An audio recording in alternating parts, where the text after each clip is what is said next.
Cycle du ciel août 26, donc Jupiter est finalement arrivé en Lion, ce qui fait véritablement un impact très important pour vous, Bélier, puisque c'est un autre signe de feu. Alors il se passe énormément de choses pendant ce mois de août 26 qui techniquement est un mois, j'allais dire, de vacances, de farnienne, de tranquillité.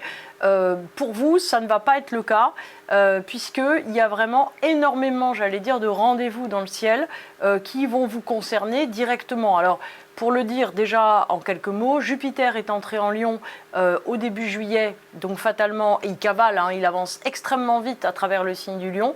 Donc très rapidement, en fait, il a déjà dépassé la position de Neptune en Bélier, il se rapproche de celle de Saturne.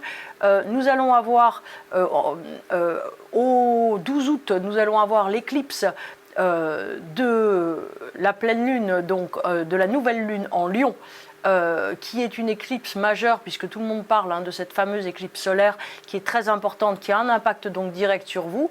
Et nous avons eu, c'est pour ça que j'hésitais, le 27 juillet, l'arrivée en fait du nœud sud de l'univers en Lion pour un cycle de 18 mois. Donc il y a énormément de choses en fait qui s'entrecroisent. Je vais d'ailleurs faire des vidéos spécifiques sur chaque sujet parce que c'est assez complexe. Alors, on va commencer déjà, on se centre sur vous, on commence, j'allais dire, par ce qui vous concerne. Donc, qu'est-ce que fait Neptune déjà en Bélier pendant ce mois d'août? Bon, Neptune pendant ce mois d'août, j'allais dire, est plutôt calme, c'est-à-dire qu'il prend beaucoup d'assurance dans sa direction de vie, ce qu'il souhaite réaliser. On va dire que c'est la part assez méditative d'une certaine façon, j'allais dire, de votre mois, où tranquillement, c'est un petit peu comme si vous vous retrouviez avec vous-même pour savoir exactement ce que vous avez à faire, ce que vous souhaitez mettre en place. Il est rétrograde, ce qui signifie que vous ne savez plus exactement par où ça va passer, comment ça va se faire, mais vous êtes plutôt dans un climat de confiance et pas, j'allais dire, de surinquiétude ou d'excitation vers quelque chose. Il y a vraiment, si vous voulez, une volonté de se pondérer, de faire confiance à l'existence, de se faire confiance à soi-même. Ça peut être également une sorte d'état un petit peu d'alourdissement ou de grande fatigue.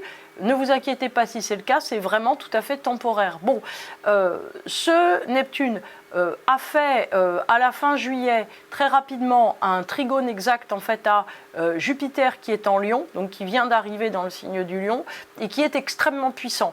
Donc là, on est toujours en situation, en début de mois, on est toujours dans une situation de plutôt trigone, mais de toute façon, trigone naturel assez important. Ça veut dire que vous regardez quand même l'avenir avec un sentiment d'expansion, c'est-à-dire que vous êtes plutôt concrètement sur une logique de projet et de déploiement.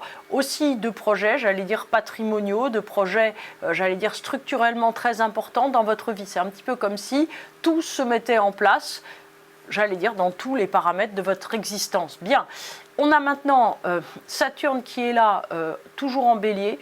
Alors, lui, évidemment, il est, j'allais dire, il continue sa route, il s'est donc démarqué complètement de Neptune, qui est rétrograde de son côté en Bélier. Donc ça veut dire que l'idéal est quelque part délié de son escalier, c'est-à-dire que vous ne voyez plus très nettement comment vous allez passer, quelle démarche faire, etc. Mais il y a toujours, j'allais dire, une volonté d'avancer. Donc cette volonté d'avancer, vous comprenez bien qu'elle est tempérée par l'espèce de ralentissement qu'il y a avec Neptune et avec Jupiter. Donc à peu près à la mi-août, donc au moment un petit peu après l'éclipse, nous allons avoir un trigone beaucoup plus fort en fait entre Jupiter et Saturne. Donc ça peut vouloir dire des nouveaux projets, des choses qui se mettent en place ou des idées tout simplement nouvelles qui sont là pour des choses qui se mettront en œuvre dans les mois qui suivent. Il ne faut pas avoir peur, comme on me le dit quelquefois, de rater un transit ou de rater une opportunité, puisque si vous voulez, les opportunités, c'est souvent des graines dans le sol, donc on n'en voit pas le déploiement immédiatement, on les voit un petit peu après, lorsque c'est effectivement sorti de terre. Donc ça, j'allais dire, ne vous inquiétez pas, on va vers un déploiement. Donc les déploiements, ils sont plutôt prévus qu'imprévus. Ce que je veux dire, c'est qu'il ne va pas vous tomber du ciel une nouvelle invraisemblable. On est plutôt dans quelque chose qui se continue, qui avance assez naturellement. Bien, maintenant, on a à la fois Uranus et Pluton, qui sont tous les deux en fait dans des signes qui sont en sextile soit naturel, soit exact par rapport à Neptune notamment. Là, on se retrouve dans une situation qui est assez particulière puisque Neptune, qui est en train de rétrograder, se retrouve en sextile quasiment exact et donc en sextile numéraire à Uranus et à Pluton. Ce qui veut dire qu'il y a énormément, j'allais dire, de possibilités qui sont en train d'apparaître dans votre vie. Alors, il va falloir les saisir. Uranus vous pointe des opportunités, j'allais dire, de lien avec d'autres, de renouvellement, de beaucoup de gens en fait qui rentrent dans votre vie. Pluton, de son côté, vous pointe des choses plutôt novatrices par rapport à vous, des projets complètement nouveaux, complètement différents. En fait, ces 3 planètes transsaturniennes sont très intéressées par le fait que vous ne vous contentiez pas de continuer votre vie, mais que vous la renouveliez sur quelque chose qui est, j'allais dire, sur un aspect, vous voyez, sur une manière de prendre les choses qui est beaucoup plus originale. Donc on est véritablement dans quelque chose d'assez, j'allais dire, inouï de ce point de vue. Bon, Pluton est toujours opposé à Jupiter en Lion. Alors on va dire, oui, mais moi je suis Bélier, ça ne me concerne pas plus que ça. Ça a quand même un impact assez important sur vous puisque ce Jupiter est en trigone et vient d'arriver, donc c'est les premiers arrivés qui sont les premiers parlants, j'ai envie de dire, puisque en termes événementiels, ce sont eux qu'on remarque le plus. Donc ça veut dire que vous allez avoir une tendance à vous sentir submergé par les projets, par les choses à faire, par les possibilités. Donc il y a énormément de choses qui se mettent en route, évidemment. Voilà. Nous avons... en termes de petites planètes personnelles, puisque ce sont souvent eux, souvent elles qui sont des déclencheurs, on a Mars qui est en Gémeaux en début de mois et qui, le 12 août, j'allais dire tout à fait par hasard, entre en Cancer. Donc le jour de l'éclipse, Mars passe dans un autre signe. Alors qu'est-ce que ça veut dire? Alors on va justement dire un petit mot sur l'éclipse. Cette éclipse, pour les béliers, donc, va se retrouver, si vous voulez, dans un signe qui est parent, puisque elle aura lieu au 20e degré du Lion. Donc, ce qui signifie, si vous voulez, qu'il y a, j'allais dire, énormément d'énergie qui est mise, j'allais dire, sur cette apparition céleste, vous voyez, c'est-à-dire que tout à coup, c'est vraiment comme une énergie qui se condense à l'intérieur de vous, et avec le Mars qui arrive en Cancer, puisqu'on est sur des significations qui sont très intérieures. En fait, c'est une éclipse qui a beau être solaire, c'est une éclipse qui va aller chercher dans les tréfonds de l'intériorité.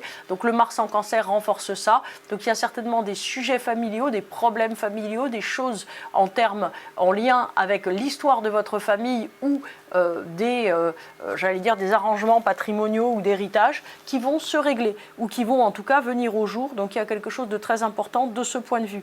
Mercure, qui était en Cancer, passe le 9 août en Lion pour venir d'une certaine manière renforcer notre éclipse du 12 août. Donc ça veut dire que vous allez, à partir du 9 août, réfléchir complètement différemment en vous disant, bon, peut-être que les choses en fait qui me semblaient acceptables ou possibles, etc., ne le sont pas tant que ça, et il faut aller vers une évolution.